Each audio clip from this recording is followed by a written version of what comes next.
Praise lord. దేవుని వాక్యం నుండి 37వ కీర్తన 4వ వచనం చదువుకుందాం. యెహోవాను బట్టి సంతోషించుము, ఆయన నీ హృదయ వాంఛలను తీర్చును.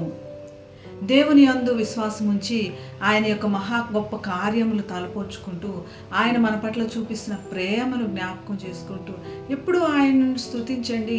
మనకు ఆయన ఇచ్చిన ఆశీర్వాదములు మాత్రమే అనుభవించడం కాదు, ఆయన యొక్క గొప్పతనములు తెలుసుకోవాలి, ఆయన ప్రేమను మనకి ఎంత లోతుందో తెలుసుకోవాలి, మరియు కూడా ఆయన మన పట్ల చేస్తున్న ఆశ్చర్య కార్యముల యొక్క అంతరార్థం తెలుసుకోవడానికి ప్రయత్నించారు. ఇలాగా దావీదు మనకి జ్ఞానం బోధించాలని చూస్తున్నాడు. దేవుని బట్టి సంతోషించండి అంటున్నాడు. ప్రార్థనలో సమయం గడపండి, వాక్యం ధ్యానించండి, ఆయనను స్తుతించండి, ఆయన యందు సంతోషించండి, ఆయనను బట్టి ప్రతి నిత్యము సంతోషించండి. ఆదాముని ఏదైనా వనంలో పెట్టకముందు తనకు కావలసిన అన్నీ సమకూర్చి దేవుడు పెట్టాడు. హృదయం నిండిన దాన్ని బట్టి మన యొక్క ప్రవర్తన ఉంటుంది.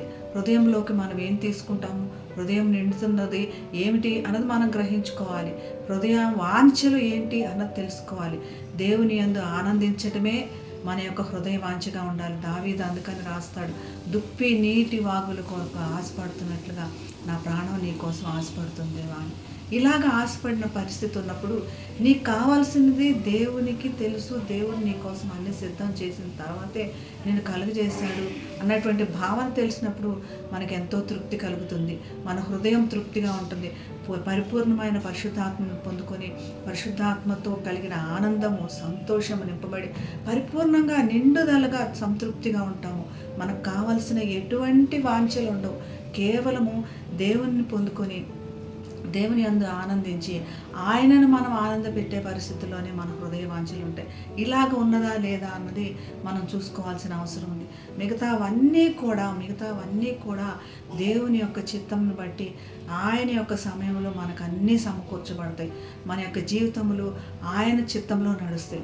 అటువంటి విధంగా మన వాంఛలుంటకు దేవుడు మనకి సహాయం చేయనుగాక. ప్రార్థన చేసుకుందాం. పరిశుద్ధమైన యేసయ్య, మా హృదయ వాంఛ తండ్రి నిన్ను చూడాలని, నీలో ఆనందించాలని, నీ యొక్క ఆనందం పొందుకోవాలని, నీతో నింపబడాలని ప్రభావ మా హృదయ వాంఛలు అన్నీ తీర్చండి. అలానే ఈ భూలోక సంబంధమైన మా అవసరతలన్నీ ఎప్పటి నుంచో గోజాడు చేస్తున్న ప్రార్థనలన్నిటికి కూడా ఈ దినం జవాబు దయచేసి కేవలం నీ నామానికి మహిమ తెచ్చుకోమని యేసు నామమున ప్రార్థిస్తున్నాం తండ్రి. ఆమేన్.